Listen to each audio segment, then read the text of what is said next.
तो दोस्तों मैं सामिया सैफी आपके लिए लेकर आई हूँ क्लास 9 का फिज़िक्स का second chapter motion in one dimension. So देरी ना करते हुए स्टार्ट करते हैं motion in one dimension.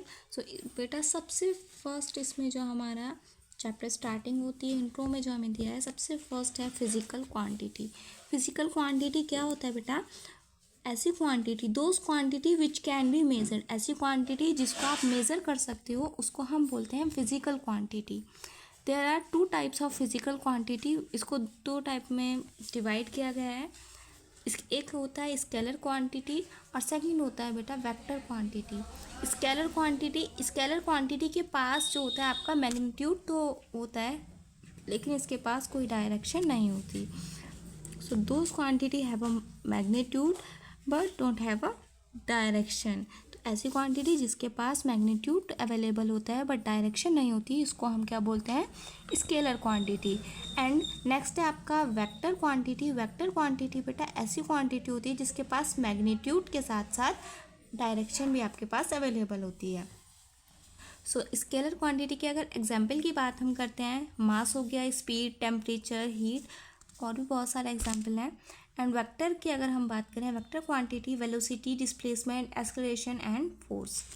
So parameter to express scalar, ठीक है, इनको कौन कौन से पैरामीटर हैं जो बताते हैं कि कौन सी क्वांटिटी है। तो इसको अगर हमें स्केलर क्वांटिटी देखना है तो इस पर कौन से पैरामीटर काम करते हैं? Unit and numerical value.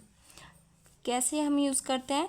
Example लिया मैंने कहा मेरे पास कोई मास है किसी बॉडी का, किसी ऑब्जेक्ट का मास जो है वो 10 किलोग्राम है, तो इसका मैग्नीट्यूड जो हो गया वो 10 हो गया एंड जो इसकी यूनिट हो गई वो आपकी क्या हो गया? किलोग्राम जो हो गई इसकी यूनिट हो गई। देन आपको वेक्टर क्वांटिटी निकालना है और वेक्टर क्वांटिटी के लिए जो पैरामीटर यूज़ होते हैं वो 3 होते हैं। यूनिट होता है, न्यूमेरिकल वैल्यू आपको दी जाती है एंड डायरेक्शन। यूनिट यहाँ पर मैंने लिखा कि कोई बॉडी है, कोई ऑब्जेक्ट है, ठीक है, उस पर इस साइड से फोर्स लगा हुआ है, तो ये तो डायरेक्शन हो गई। ये डायरेक्शन कौन सी डायरेक्शन है? ठीक है, ये डायरेक्शन हो गई, ईस्ट है, वेस्ट है, नॉर्थ है, साउथ है, ठीक है, जिस भी साइड से फोर्स अप्लाई हुआ है वो उसकी डायरेक्शन। एंड 10 यहाँ पर क्या हो गया इसका? 10 न्यूटन। यहाँ पर आपको न्यूमेरिकल वैल्यू भी दी है और आपको यूनिट भी मिली हुई है। बस इसमें क्या होता है? इसमें डायरेक्शन भी होता है। फिर हम नेक्स्ट बात करते हैं अपनी डेफिनेशंस की। सबसे पहले हम जो बात करेंगे वो रेस्ट की बात करेंगे कि बेटा रेस्ट क्या होता है। सो रेस्ट क्या होता है? No change in its position with respect to its surrounding, ठीक है, कोई भी चेंज नहीं होता।